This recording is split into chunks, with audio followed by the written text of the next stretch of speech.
Un des langages d'amour. Et donc la parole de connaissance a pour but de démontrer l'amour, pour reprendre le verset que lisait Lita tout à l'heure, si j'ai pas l'amour, tout ça, je suis rien. Et donc c'est important de... Des fois ça peut sembler aussi anodin, mais que Dieu démontre à quelqu'un qui ne te connaît pas ce qui est au fond de ton cœur, c'est comme waouh, Dieu me connaît vraiment. Et ça fait du bien à la personne. D'accord? Donc ça, c'était un petit mot sur la parole de connaissance. Est-ce que tu viens prier pour elle? Est-ce qu'on peut tendre nos mains vers Chantal?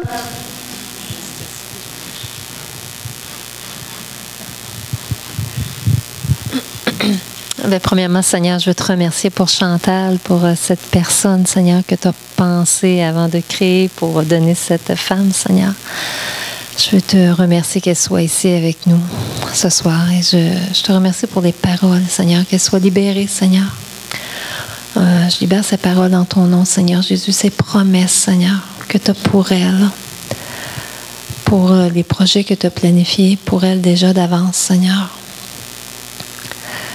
Seigneur Jésus, je prie afin que ces pensées puissent rester, Seigneur, sur toi, puis puissent se rappeler toutes ces paroles que tu as données sur elle aujourd'hui, que tu marches avec elle, Seigneur, et que tu as de grandes choses pour elle, dans l'immédiat et dans le futur.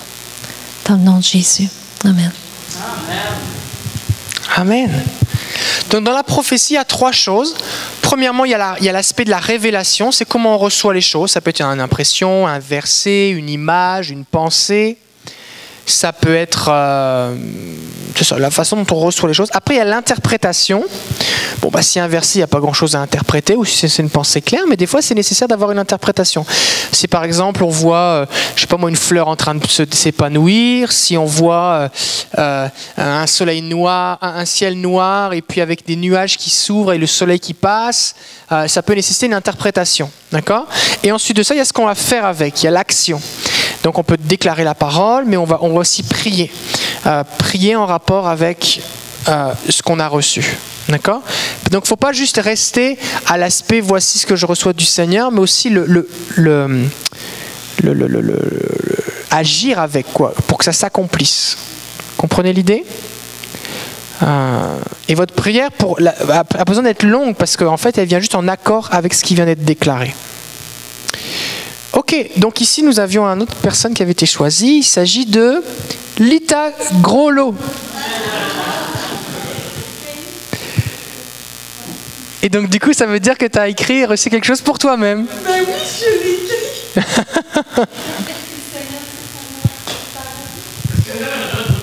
C'est bon, alors on va commencer par les gens qui sont ici. Est-ce que tu veux commencer? Oui. L'amour, la joie, la paix t'accompagnent. Moi, je regarde au cœur et non à l'apparence. Tu es belle. Ne ferme pas ton cœur à mes paroles, elles sont la vérité. Donne-moi de ton temps, j'aime être en ta présence.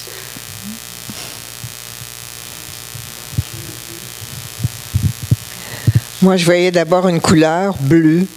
C'était bleu partout. Puis le thème que j'avais, là, c'était la chaleur. La chaleur du soleil dans ton cœur. Le buisson ardent que je voyais brûler sans cesse, baptisé de feu. Je voyais même l'Afrique, le pays chaud, et aussi décrire tes rêves.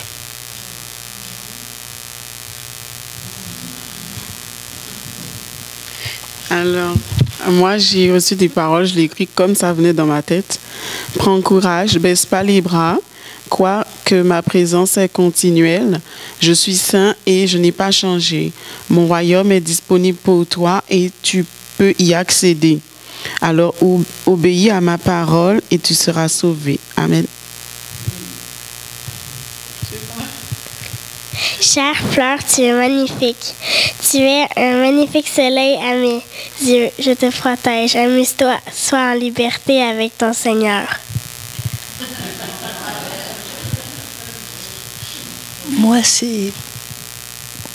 j'ai été attirée par ma voisine ici, Lucette. Que la lumière de Dieu brille sur toi et que tu saches que tu es l'enfant de Dieu, notre Père, et qu'il t'aime d'un amour qui n'arrêtera jamais. Il connaît ton nom depuis ta naissance et tu es sa plus grande fierté. Gloire à Dieu et louange à toi, Père. Seigneur Jésus. Amen.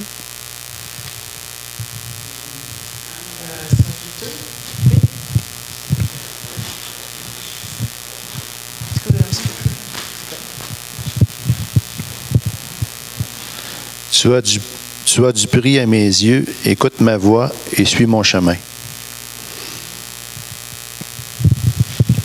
Avant qu'on demande à Lita ce que ça lui a produit, même si on en a une petite idée, j'aimerais juste vous aider à remarquer que Dieu parle au travers de tout le monde.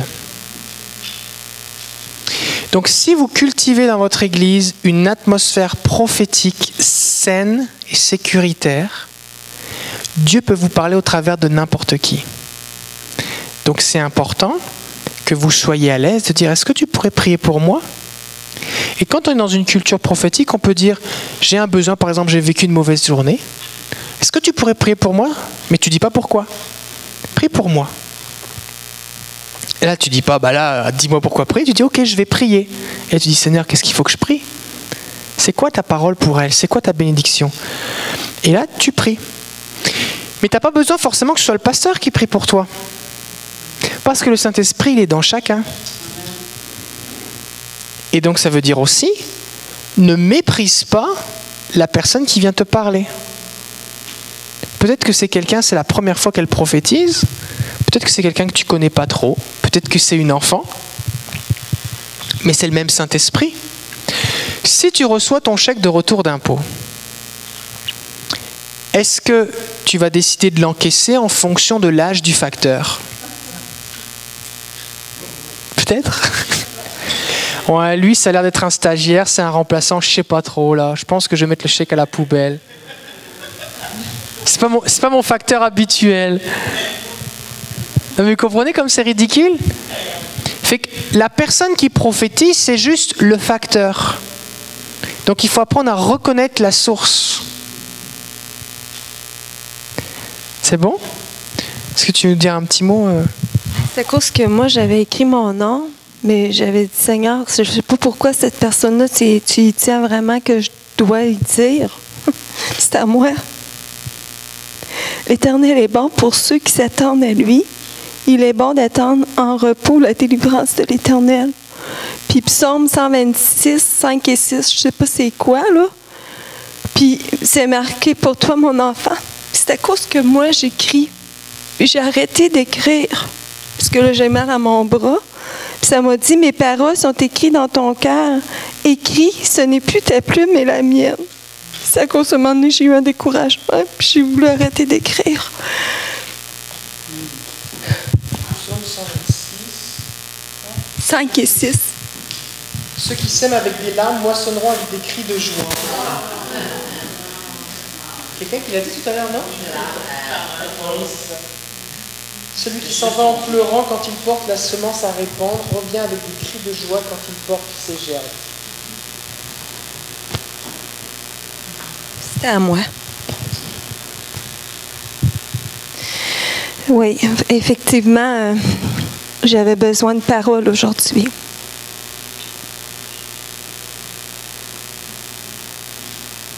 Parce que des fois, tu as des paroles qui blessent.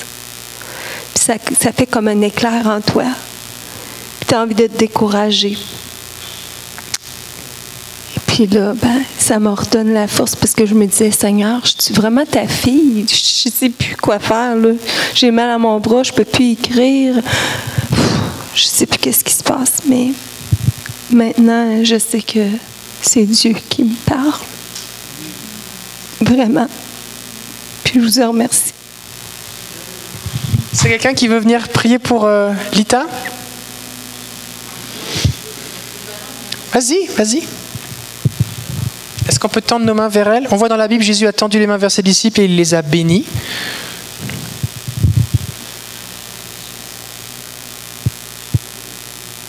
Gloire à toi, Dieu Tout-Puissant, Dieu vivant, pour chacun de tes enfants.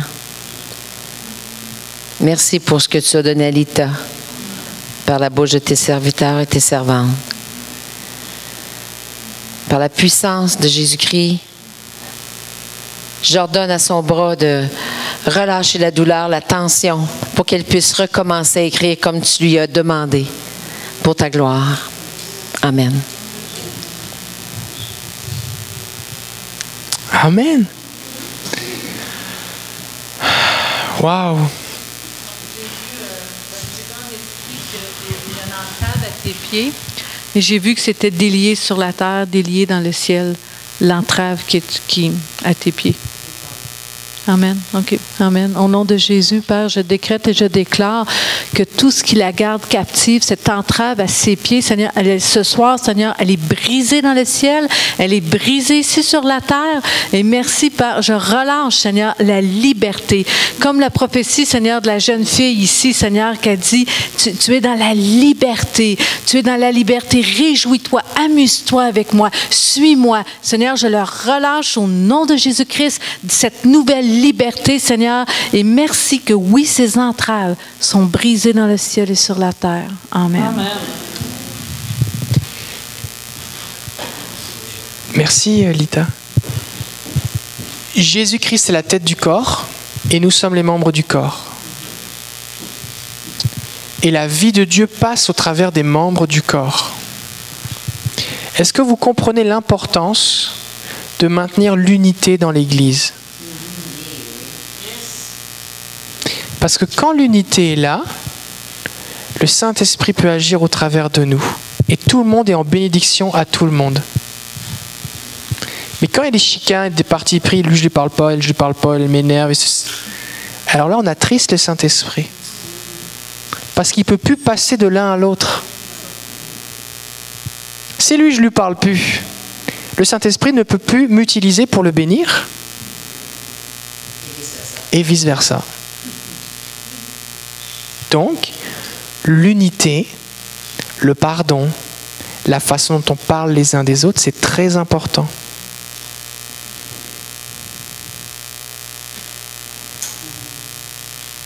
Et vous remarquez aussi la puissance de prier en équipe, parce qu'il y a des confirmations.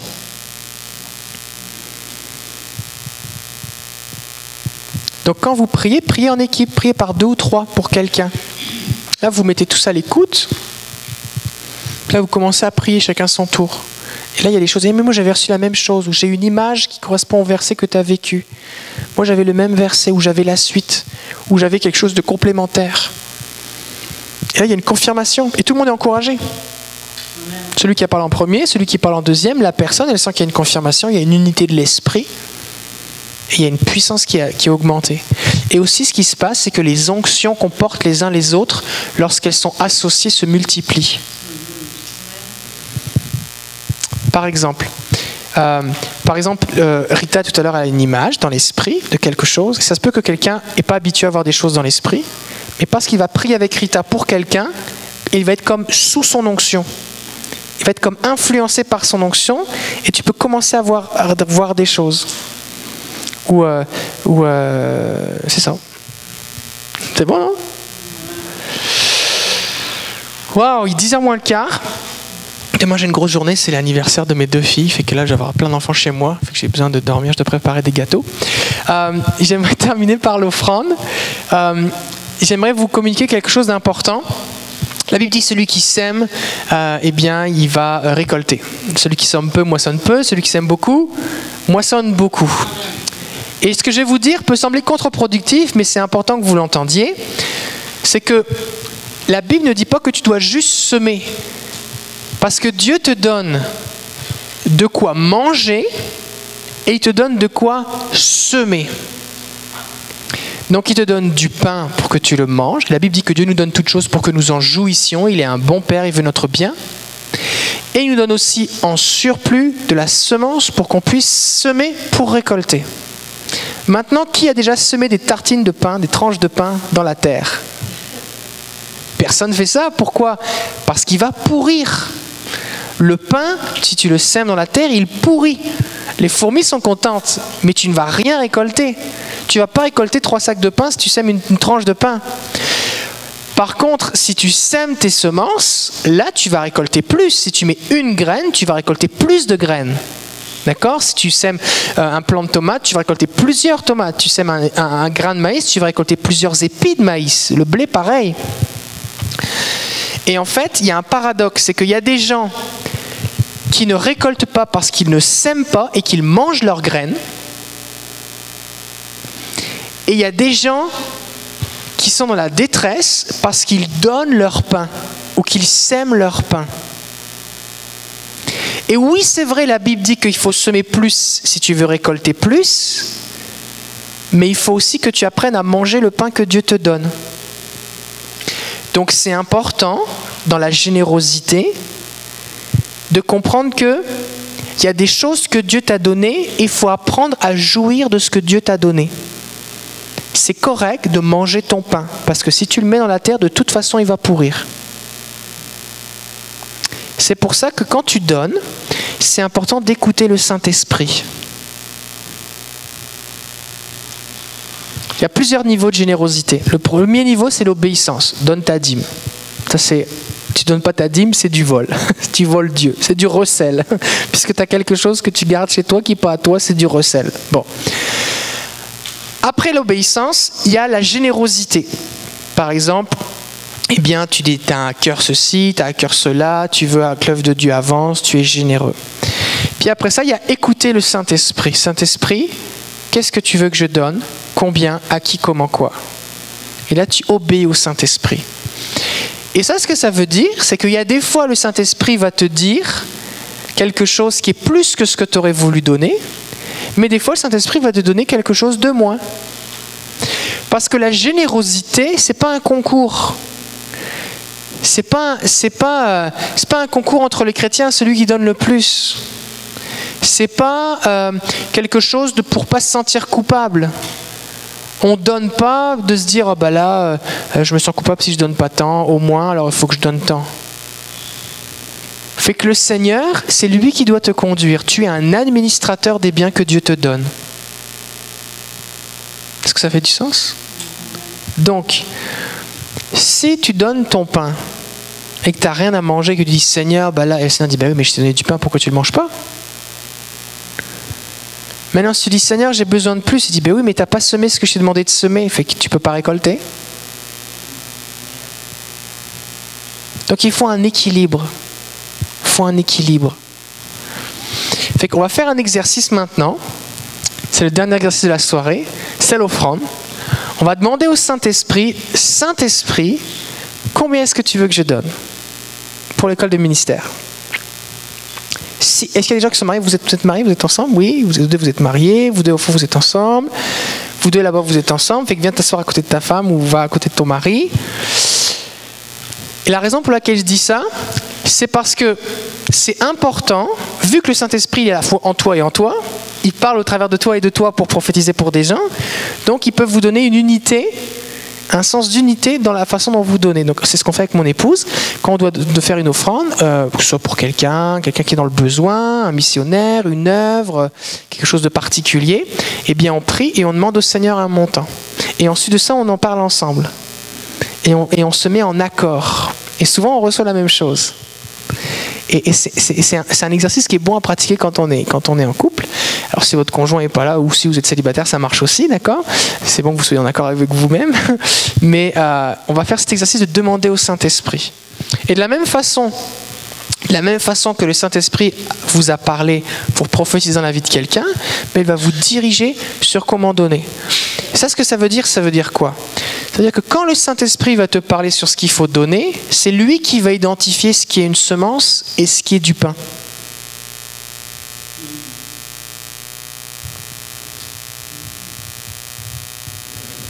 Ça va? Fait qu'on va prier dans ce sens-là. On va prier ensemble. Si vous voulez être conduit dans une générosité et dans une dimension financière surnaturelle, je vais vous demander de vous lever maintenant, on va faire une prière ensemble.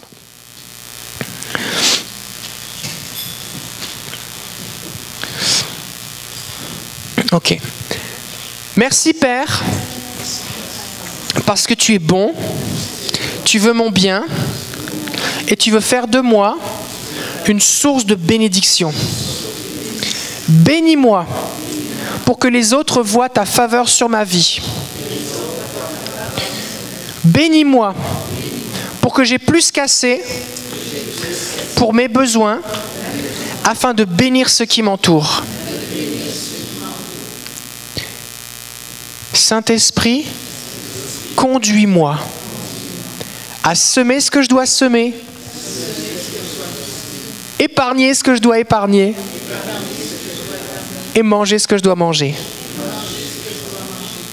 Je Je renonce à toute culpabilité.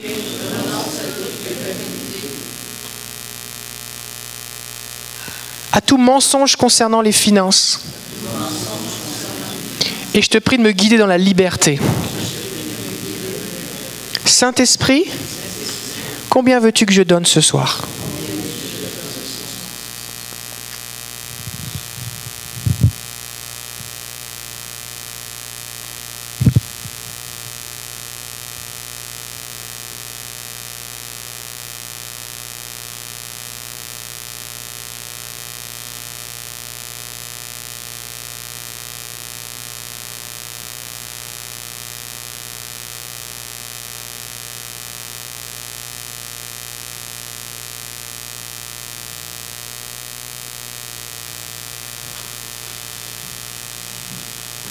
Vous pouvez vous asseoir.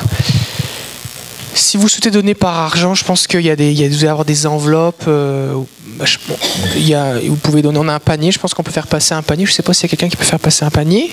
Peut-être David, si tu veux faire passer le panier ou comment, je sais pas, vous appelez le tronc, le sac à surprise. Et si vous souhaitez donner par carte de crédit aussi, c'est possible, puisque à la librairie, là, on a la possibilité de donner par carte de crédit. Fait que vous pouvez de cette façon.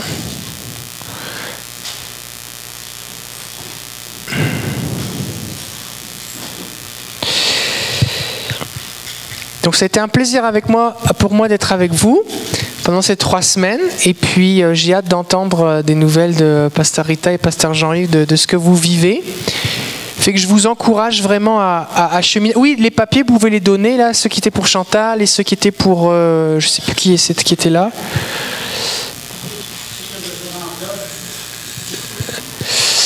Et qu'est-ce que je voulais dire? Oui, c'est ça. Donc on a encore quelques...